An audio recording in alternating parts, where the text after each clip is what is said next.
Mission43 Podcast. Hello, I'm Dan.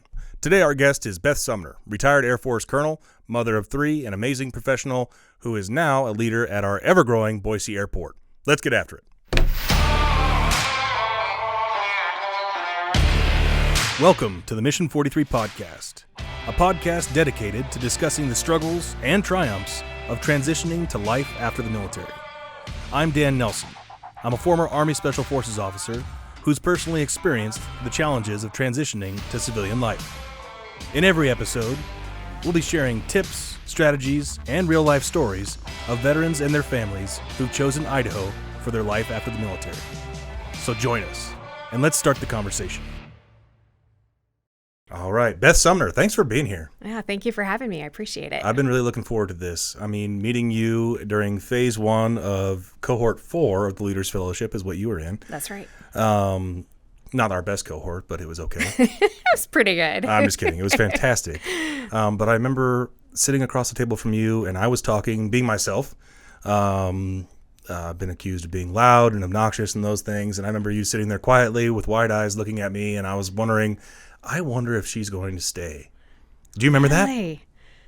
That? Was it at the second dinner, the second night? Yes, I do remember that. You and Sven were telling an incredible story, so I was extremely interested in what you all had to say.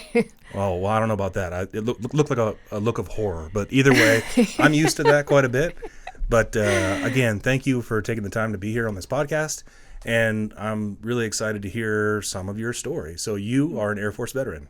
Yes, I am. What did you do in the Air Force?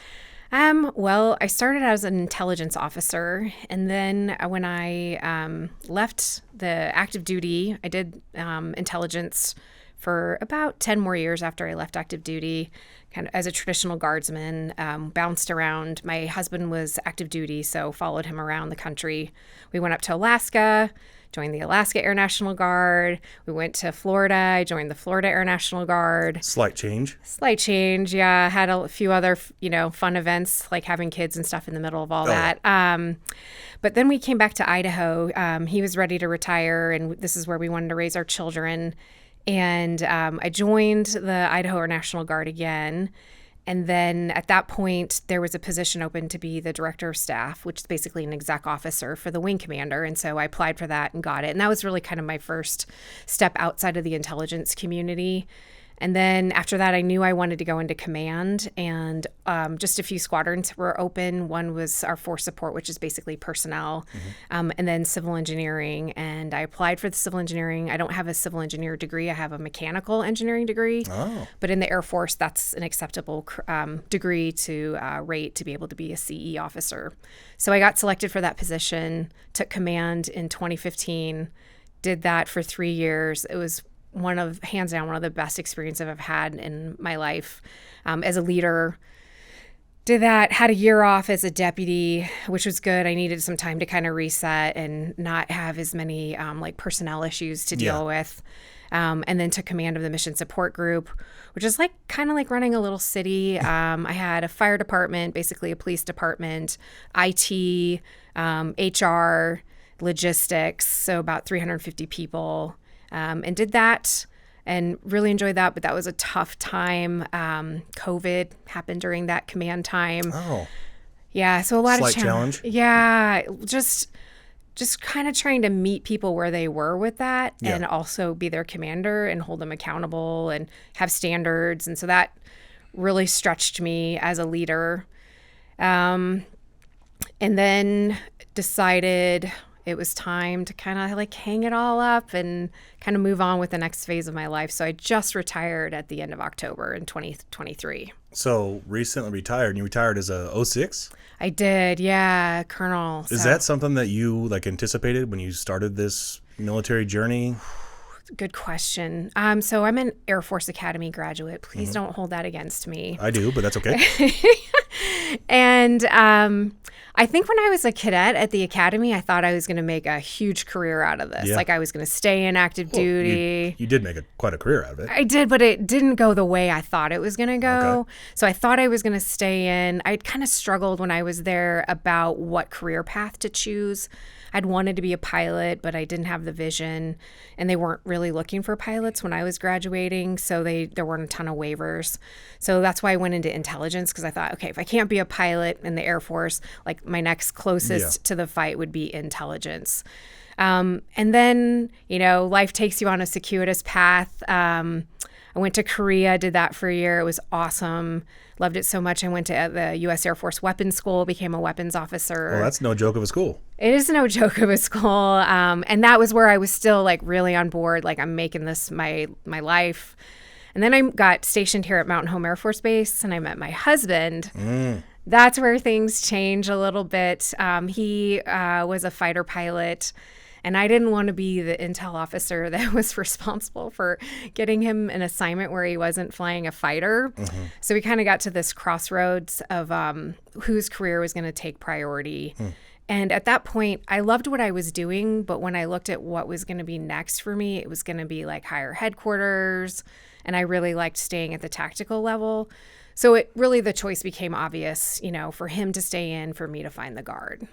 That's interesting, and it's something that, I don't know, it's something that's challenging to talk about. So can we talking about being a female leader in the military? Yes, we can. I think that's interesting, because we haven't had too many other people on the podcast that have said, like, hey, I had this really remarkable career. I mean, I'm guessing, I don't know how many, female service members actually went through the weapons school when you had, it couldn't have been that many, right? No, there was only one other girl in my division, and she didn't end up graduating. So I don't know. I might have been the only girl in my class. I'm not sure. I mean, mechanical engineering as well. My wife's a mechanical engineer, and I think you too you're in the minority for sure in that field, right? Yeah. When I was a cadet, I think we were at about 12% female at the academy. So, yeah. Well, that's where you find all the most social people, is the mechanical engineering department. That's right. But I'm curious, like, can you expound a little bit on that decision? Because you had all this objective success in your early career, and it could have gone a completely, it would have gone on that same trajectory, but you made this conscious decision. I don't want to say it's certainly not a subordinate position. It's a teammate decision with a husband and wife couple. Yeah. But do you feel like you took a back seat in your career, or was it just a change that you wanted for other reasons? I think there were definitely times where I felt like I was taking a back seat. So at that point, I was still a member of the military as a reservist, a guardsman. But then, like, learning the role of being a spouse. So when we got assigned to Fairbanks, Alaska, we had one little kiddo. He was about 12 months old and moved up there. And it was the first time I'd ever moved for somebody else. And then moving someplace so like interior of Alaska. And people tried to warn me about what the winters were going to be like. But I think you don't know until you experience it yourself what 3 hours of daylight looks like. And then only, like the high for the day is like -20. Yeah, with little kids. And then, we got up there, and it was a lot harder to like make friends than I thought it would be. Because whenever I'd moved someplace, I was in a squadron and I instantly had a peer group. And so this was the first time I'd gone somewhere where I didn't have that. So I had to like learn how to get involved in the wives clubs, which I didn't feel like really fit me exactly. But I have found anytime I've moved somewhere for my husband, I can usually find a couple of women that I connect with that are athletic, outdoorsy, maybe do or don't work, but just, that I connect with. So I was able to find a friend there that we ran together, and she was like a huge saving grace to me. But our twins were born up in Alaska, and that was like a whole another level of parenthood. I imagine. So they were 2 months premature. Oh my God. I didn't know that. Which was like kind of shocking. They were born on the 18th of December. So it was like literally almost the darkest day in Alaska. And so we had gotten, we had driven up to Fort Wainwright, and they were born at like 7 a.m. And then by 12:30 that afternoon, my husband actually was with them on life flight going to Anchorage. Oh my God. Because they weren't breathing on their own. They're totally fine. Like if you saw them today, you would have no idea that they weighed like 3.5 pounds when they were born. Wow. But then we had this like I think Luke was 14 months old. And, that's when you like really have to rely on neighbors. So my husband just called our neighbor and was like, I need you up in Fairbanks now. And he like literally threw our oldest son and our dog, 'cause he was in our car too. Cause I honestly thought I was just dehydrated, and I was like, oh, I'll just get an IV and then we'll be home this afternoon. Little did I know that the two little guys were like ready to enter the world. Oh my gosh. Yeah. So it was a really impactful experience for me in realizing like it's okay to ask for help. Like sometimes you get to a place in your life where you're like, wow, I can't even handle my own life at this point. Like somebody's going to have to come in and watch my 14-month-old and take care of my dog, and my husband's going to Anchorage, and I'm going to sit here until they release me from the hospital. Well, I don't know what to do with my life on like a regular basis. So you talk about that as an impactful experience for you personally and your family, obviously. But yeah, when you're talking about it now, was that like traumatic? For me, I think it was one of those times where the situation just kind of took over, and it was like, oh, this is what needs to be done. Right. And so I think if I had had a moment to like step back and reflect on it, I probably would have had a lot more emotion about it. Mm-hmm. But I approached it, I think, pretty logically to just say like, okay, I'm going to get out of this hospital. I need to get down to Anchorage. I need to get to those babies. And honestly, the NICU staff at Providence was amazing. Like they had obviously seen situations like this before.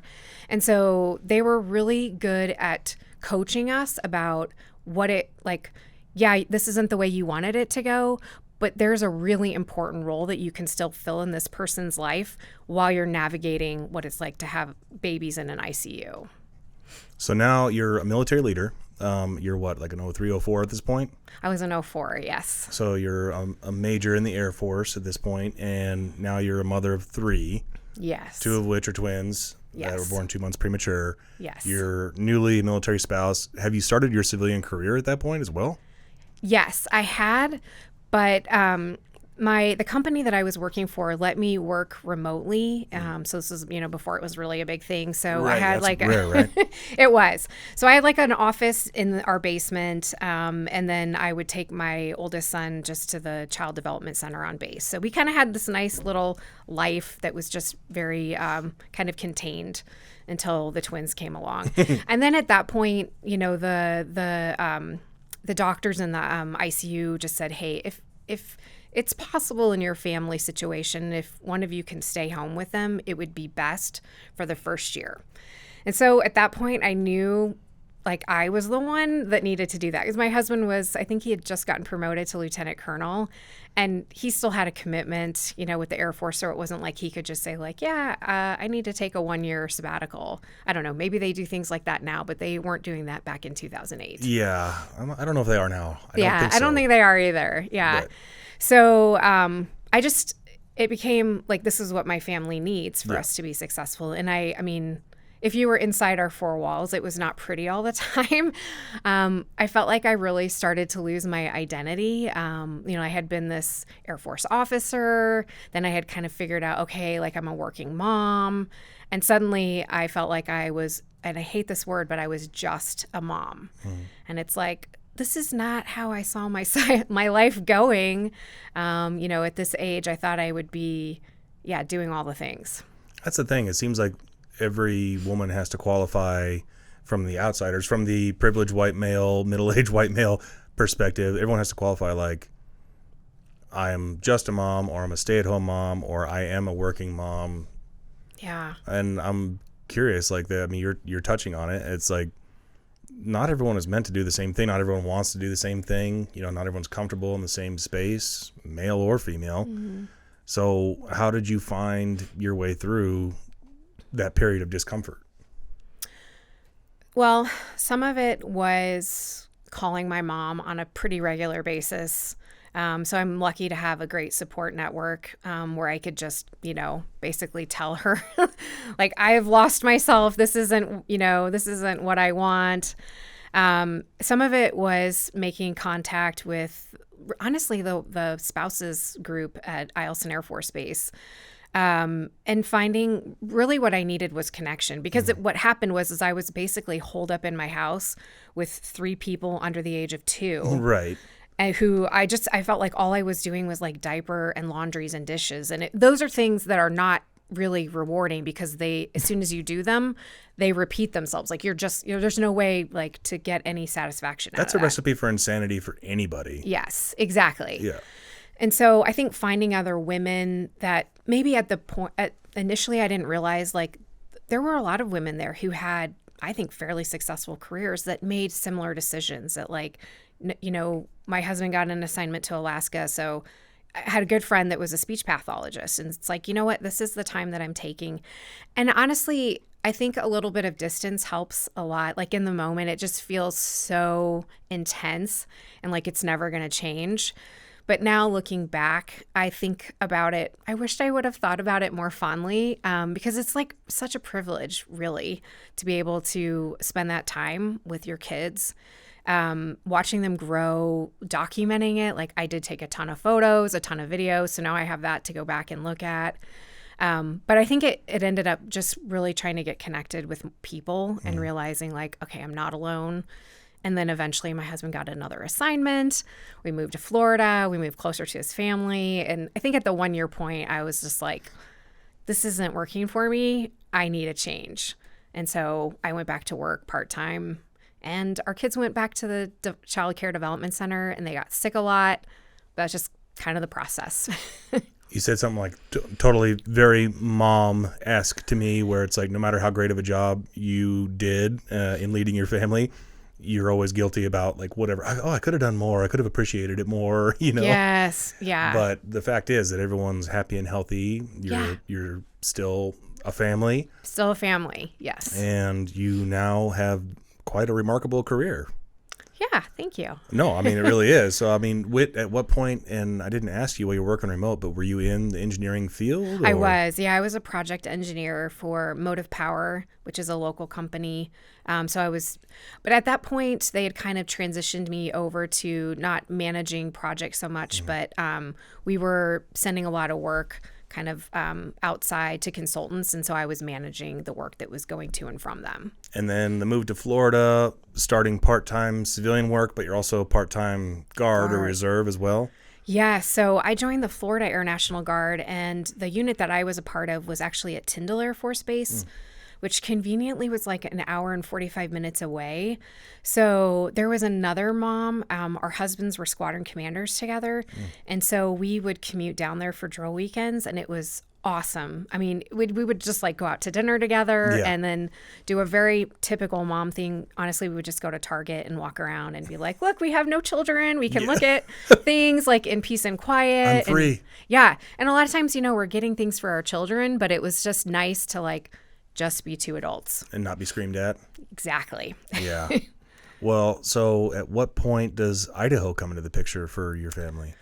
Oh, this is an interesting story. So in 2013, at that point, my husband had reached his 20-year point, and he was like, you know what, this isn't fulfilling anymore. It's just stressful. I want to get back to Idaho. And I was like, yeah, I want to get back to Idaho too. I was working for Motive Power remotely, and they said, oh yeah, come back, we'll put you on another project. So we had this great plan that we were going to basically swap roles, because my husband wanted a 2-year sabbatical, as he referred to it. And he's like, I just want to go mountain biking and skiing, and I'll do the stuff around the house. I just want a break. I'm like, okay, that's a great idea. And then in May of 2013, we had basically, our house was almost under contract. We're making all the plans to leave in the middle of the summer. I got sick. And it started out with just like a sore throat. And my kids had been sick earlier in the week. And so I was like, oh, yeah, okay, this is just going to. Yeah, like every other week. It's going to go by. Yeah, exactly. I'm going to, power through this. And then I think it was like Thursday night of that week, I started to go downhill really fast. And it was at this point where my husband could hear like gurgling as I was trying to breathe. And he's like, nah, this is not good. So he called our neighbor and she came over and stayed with the kids. And he's like, all right, I'm going to take her to the emergency room. And I remember like walking in on my own and sitting down and, they do the little checks, like your blood pressure and what your pulse oximeter reading is. And I think I was at like 82%. And they're like, oh boy, you need to come back to a room. And then at that point, things kind of start to go a little bit gray. Like I think they start giving me some medication, maybe taking some blood. I was like, and then it gets really gray. I think the story goes, is what my husband tells me happens is I end up getting life flighted to Sacred Heart, which is in Pensacola, because the Eglin Air Force Base didn't have what they needed to be able to handle my case. So it ends up being this pretty extensive saga for my husband. And at this point, my mom has flown down to help my husband. My sister-in-law has come down to take care of our kids. So it's like a whole, like all hands on deck. Yeah. This is real now. Yeah. Now it's getting real. And so they're trying all these different antibiotics. They can't figure out what it is. All my siblings have come to visit, really kind of to pay their last respects, because they're like... So it was that bad. It was that bad. I was on a ventilator for 4.5 weeks. They had me... You're unconscious during all this? Yes. It's like a drug-induced coma because I'm fighting the ventilator.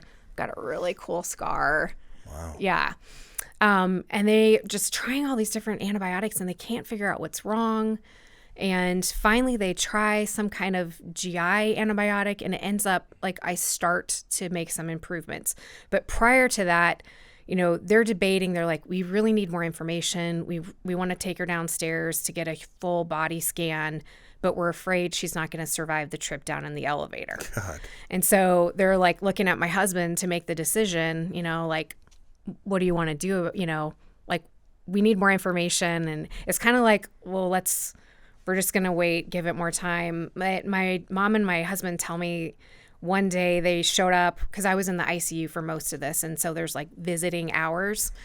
And so they could only come at certain times. And so usually they'd come into the room and, the pulmonologist would come around and they do rounds and they just kind of talk through the case.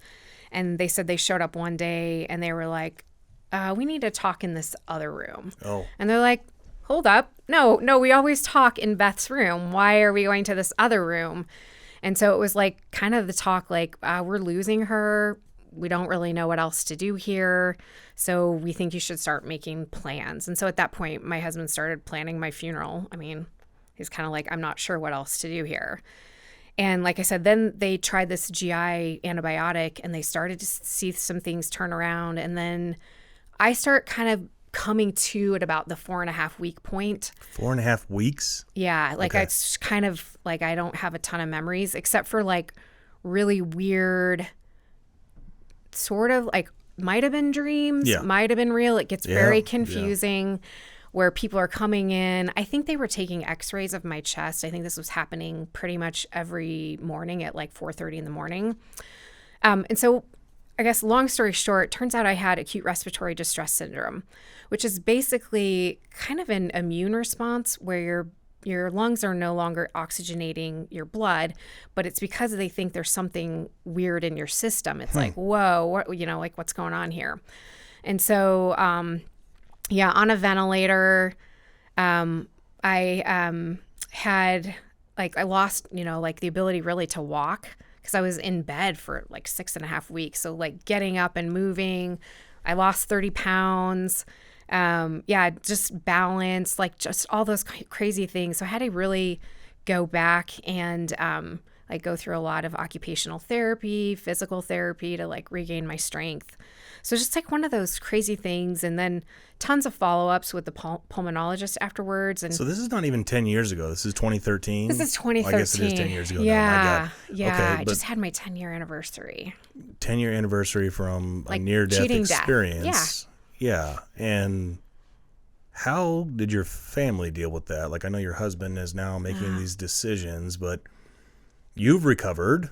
Obviously, I've seen you hike in the mountains and be very physically active and all these things, but are there any ramifications from that? Did you change as a person? Did your family have any significant changes from that experience?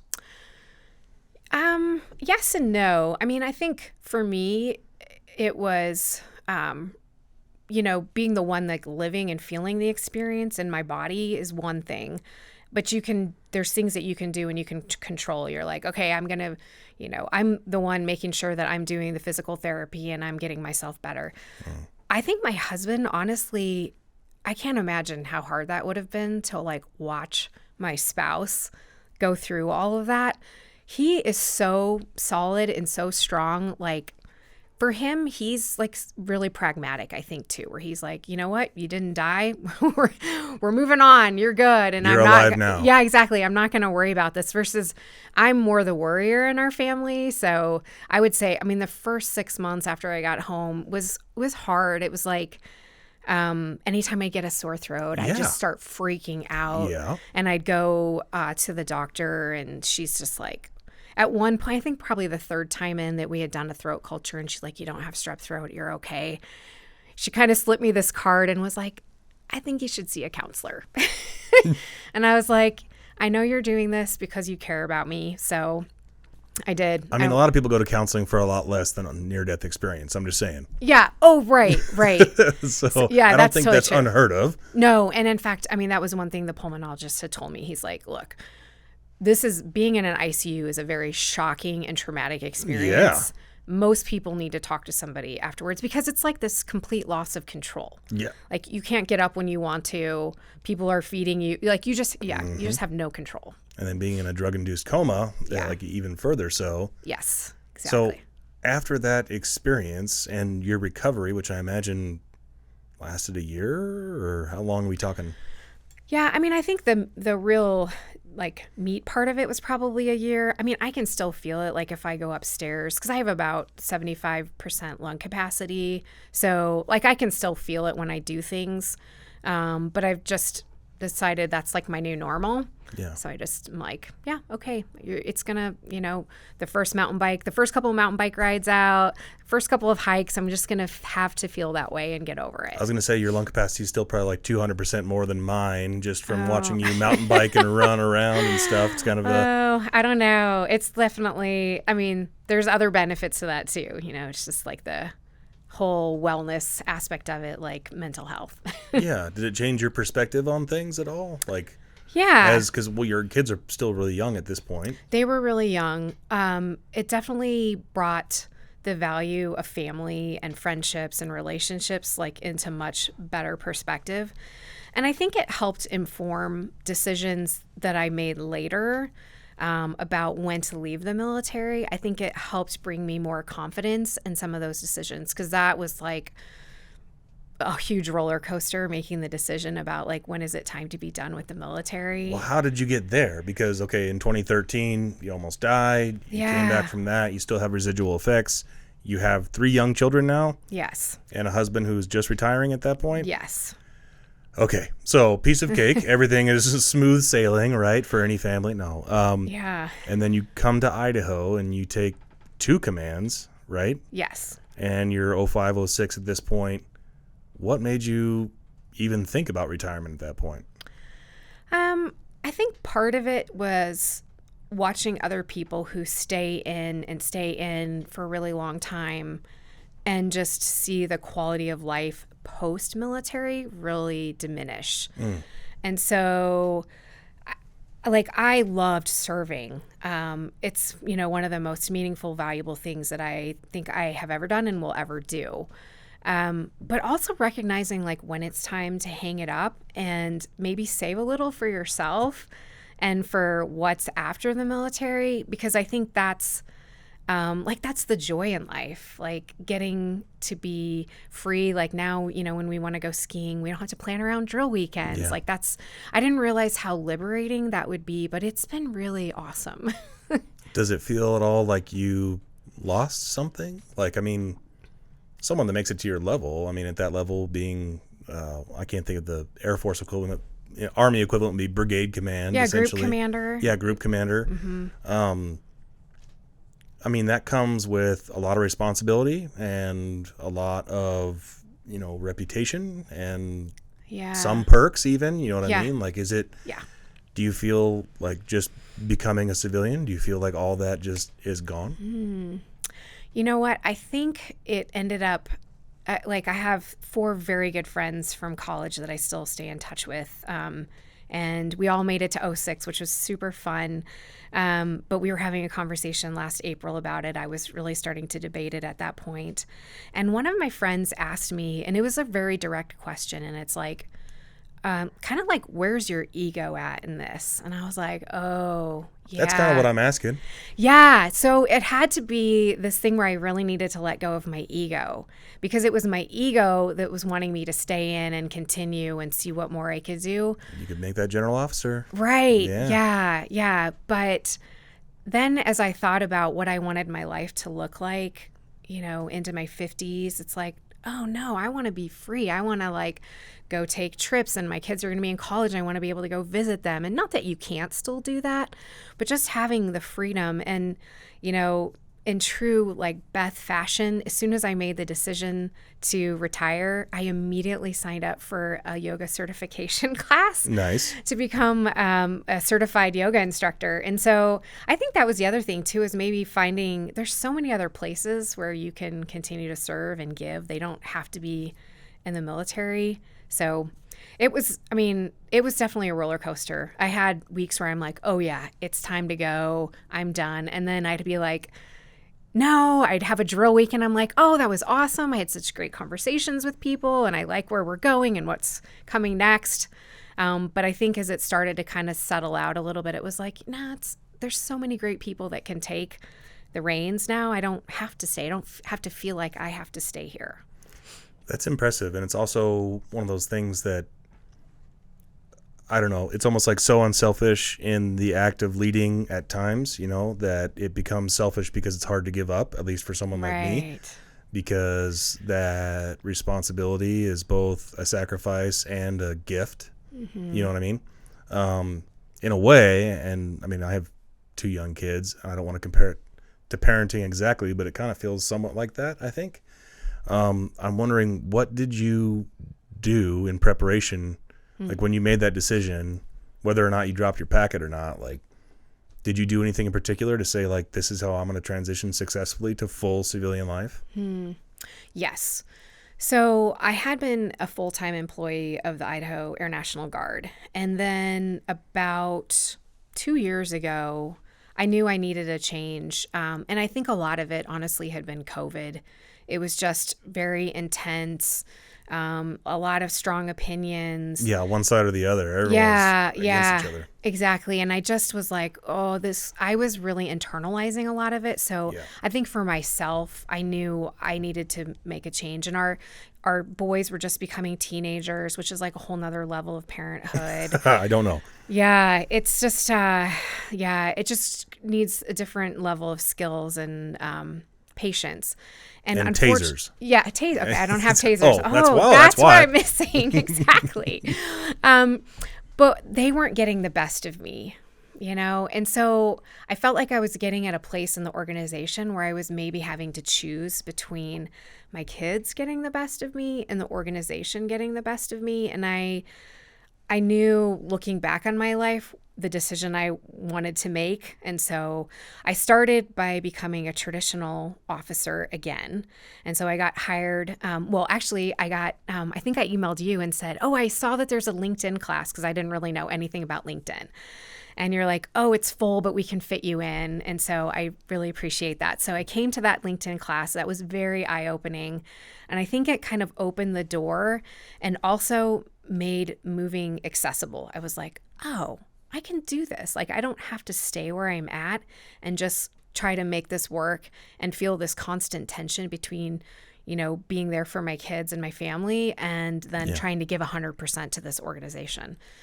And then I got into the PMP class. So Allison, helped me out there. Oh, yeah.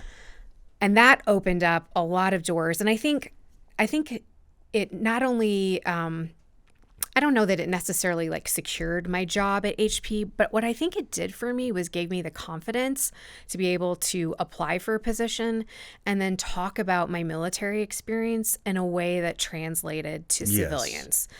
And I'd say that's probably one of the most important things you can get from the PMP class and what I got from it. And I mean, it helps to have those 3 letters after your name, I think, a little bit. It communicates, some skill, and that test is no joke. No. So I think those 2 things really charted a course for me.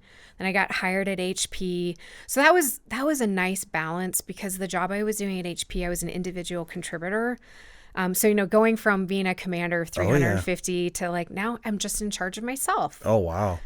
But I had this great balance between the Guard. I was still, like a leader in that organization. And then HP, I was able to just show up as a contributor. And then that was really, I think, helped kind of make it possible for me to see like life outside the military. Yeah. So you did deliberately say, okay, I'm going to go from AGR, Active Guard Reserve, back to traditional Guard and start potentially my post-military career. I thought for me, it was going to be helpful if I separated those 2 things out. So I still had one foot in the Guard world and then tested out the civilian side of things to see what I would want to do. Sounds like you liked it. I did. Yeah, I did. And honestly, I loved HP. I loved the culture. I think it's a great company. I just had an opportunity come up that I couldn't pass up. And so I'm now at the Boise Airport and just absolutely loving it there too. You're one of the many City of Boise employees, apparently. I had no idea that Mission43 and the City of Boise would have such synergy in sharing great people. I guess I shouldn't be shocked, but it's amazing. It seems like there's a lot of veterans in working for the city that have in some way, let's say, benefited from Mission43, because I certainly have, but Mission43 has benefited from you guys. So talk to us about what your role is now exactly, because I mean, I grew up here and I don't exactly know what it is that your position entails other than you run the airport. Oh, I don't run the airport. Definitely Rebecca Hupp runs the airport, but I work for her. So I am her Deputy Director of Engineering and Planning. And so what that really entails is basically all the new construction that's happening at the airport. You're the one with the parking lot. I couldn't park there for a year. I know. I'm so sorry. And that was prior to my time. Oh. But we're just, a lot of exciting stuff that's happening over the next 5 to 10 years, which also made the job so appealing. I was looking for a way to contribute to our growth in the Valley. Like like for the last year and a half or 2 or maybe longer, I'd kind of been complaining about it. Like, oh, this growth, like, are we managing it properly?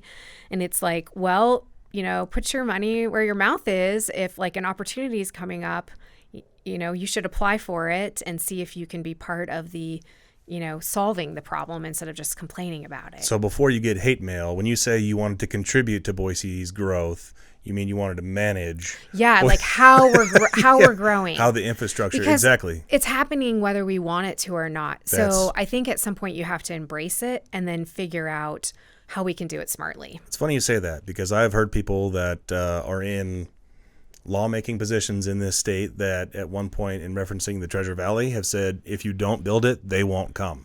As far as infrastructure, that was years ago, but obviously we're paying for that now. Anyone that drives on State Street or goes north-south on Eagle Road, like any one of those places, you can see that they're coming anyway. So you're in the party of the opposite of that like we have to lean into it and make the city work with whoever comes. Well, I think very specifically with the airport, like we have data to show that we didn't build it and they still came. Right. And so it's like now we're having to build things after the fact. Like we've had to readjust our timelines. Originally, we were supposed to build the employee garage first. And because parking was such an issue, we actually swapped the order and built the east parking garage first. And now we're just wrapping up the employee garage. And so our throughput, I mean, we've been off the charts. Usually airports only grow at about 2 to 3% of passengers a year. We've been consistently at like 7, 8, 9%. Oh my gosh. So over the last 3 or 4 years. So we haven't built it and they're still coming. Right. And what would you say to like the people, let's say a 41-year-old dude that grew up here, that wax poetic and speak whimsically about the times before 9/11 where there were 6 gates at the Boise Airport and how easy it was to go through security and all that. Like those times, like, I don't know, how do you even retort like to those types of people that are like, why can't it be like it used to? Yeah. Honestly, that I think factors into a lot of what we're trying to do at the airport. We're really trying to think about what the passenger experience is like. And I think people appreciate, one, how close the airport is to the city. Yeah. So we're not a like Denver situation. Right. And I think also there's this closeness, like parking close in. We're building a new consolidated rental car facility, and that's going to be within walking distance. A lot of airports you go to, you actually have to ride a bus, but you will be able to walk still from our terminal where you pick up your baggage. You'll go through a walkway, and you'll head right out to our rental car facility. So that's awesome. We try to be very thoughtful about that because we know that that's something that people really value about their experience at the Boise Airport is that closeness and accessibility. That's awesome. Well, I want to ask you so many more questions, but I want to be respectful of your time here. But I'm curious, what advice would you give to somebody, specifically, let's say moms, that are thinking either about transitioning jobs or transitioning from the military life to civilian life, like, why Idaho or if Idaho, like those types of things, and what decisions, or in their decisions, what should they be weighing the most, do you think? I think maybe just to step back, like advice wise, I would say, I think reaching out to other moms. I know sometimes it's hard to tell if someone's going to be supportive or if they're going to, be willing to entertain your questions. But I know for myself, I would love to talk to anyone that has questions, is wondering like, what's it been like? And I think like also keeping in mind that everyone's experience is going to be a little bit different. Sure. And so I'm going to do it one way. And so I try to offer like, hey, this is what worked for me. But I think staying connected, and I guess that's one thing that I've really appreciated about Mission 43 is it's so authentic. Like, it's not one of these groups that you show up and you're like, oh, everything's really awkward and like we have those weird social interactions where you are making small talk. I feel like people really cut to their authentic self very quickly. And I have always enjoyed that about anything that I've participated in. And maybe it's because we have this bond of serving or being a spouse with someone who served. And I think that that's a strong connection. And I've felt it throughout our military career where people just felt like family. Well, you talked about that several times. You had these really dire situations for your family, whether it's your premature twins or your near-death experience. In the military is one of those few places where it's like, hey, random neighbor, I need you to watch my kid. Exactly. Like we don't know each other that well, but here's my firstborn. Right. Yeah. And that's unique, I think, to the military culture. And it's hard to replicate out here. But I do think there is some examples where it is somewhat replicated with the same community. Yes. Away from a base. Yes. And I think that's what I have found in Mission 43 and why I keep coming back to events and wanting to connect and meet people from other cohorts, because it's the same. It's just, I mean, like the best word I can use to describe it is it's just the authenticity where it's real. It feels real. Yeah. Well, I truly appreciate you being willing to be so honest and dive into it. And I think, if you're willing to be a resource for people, that a lot of folks listening will reach out to you and ask you some questions, if that's okay. Yes. I would love to be able to coach and mentor people or just share my experience, or if you're just looking for a sounding board, I'm always open to that. One of the things I think is so unique about your leadership and why, honestly, I'm really been drawn to it, I have ever since we got to know each other, is, well, one, your authenticity and your comfort level with who you are. And in that, without being weird and like hippy dippy about it, like, you're very accepting, and you can listen to other people's takes, even though if mine is totally different than yours, you can do so without judgment and offer advice and critiques and other things like that. And I think that's remarkable. You have that gift, and I just truly am thankful that there's people like you out there that are willing to share that gift with others. Thank you. I mean, I think it was a journey. Like initially, a lot of the role models I had, through the military, I didn't necessarily see that. And so and then getting to a place where it's like, you know what, I just need to be myself. Like the easiest thing to do is just, or maybe not the easiest, the simplest thing to do is to just show up how I am. But it wasn't always, I think there was this voice in my head that like, you can't be too empathetic or you're going to be a softie and people are going to be like, you're not a good commander because you're too nice. And it's like, I think redefining that for myself and saying, no, I can show up in this space. I mean, I saw people go through some of the worst things in their life. And I think it means a lot to show up there reflecting on my own challenges that I've been through and say, okay, what would be most helpful for the person sitting across the desk from me? Like, how can I be here for them? And so I think, it wasn't a linear path to get to that, but it's definitely been more peaceful once I realized that I can just show up and be who I am. Well, keep being you, Beth, please, for all of our sakes. Thank you. Thank you so much for being here. And again, appreciate your time. And I'm so thankful that you and your family are part of Mission 43. Well, thanks for having us. We have probably gotten more out of it than we've given. So thank you. I doubt it. Thanks. Thank you. Thanks for joining us for the Mission 43 podcast. We hope you found it informative and helpful. If you have any questions or feedback, please comment below or email podcast@mission43.org. Don't forget to like and subscribe to our podcast to stay up to date with new episodes.